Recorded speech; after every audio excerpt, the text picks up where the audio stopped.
Ika lang. Kilingan. Ikaw. Alam mo ba? Hindi ko rin alam. Masalapan tayo nito. Ang pag-uusapan natin ngayon ay tungkol din sa mga bagay-bagay na sadyang realidad. Wow. Totoong mga nangyayari. Totoong naramdaman natin.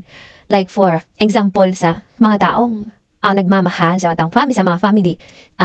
Bakit? Doon na natin ma-realize na mahal natin ang isang tao. Na mahalaga siya sa atin sa tuwing siya ay nasa kabaong na. Singgulo ba ng mundo ang buhay mo?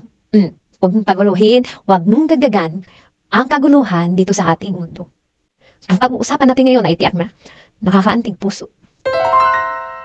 So, kailangan natin gawin to. Kasi, saka mo na iparamdam na importante at mahal mo siya. Nung hindi na niya makaramdaman, hindi ka niya maririnig. Nung nasa kabaong nasabihin, alam, bakit mo ko iniwan? Mahal na mahal kita, gano'n. Di ko kaya mawala ka sa akin. Dramatista. Sarap mo sampali?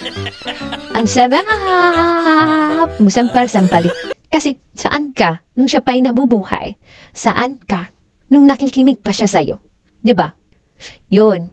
Kaya kayo, papakita nyo at iparamdam ninyo na mahalin mo ang iyong partner, ay yung pamilya. Diba?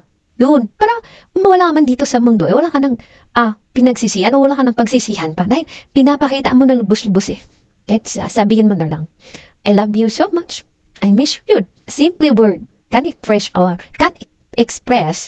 our feelings. Yun lang. Yun lang kasimple. Huwag para, hindi mo na sabihin pagdating ng parang na, bakit mo ko iniwan? Marami kang pagsisisi na sinasabi kasi hindi mo yan na-express. Hindi mo yan nagawa nung buhay pa. Yung isang tao na minamahal, hindi ka na maririnig. Kaya, do it to yourself. Okay?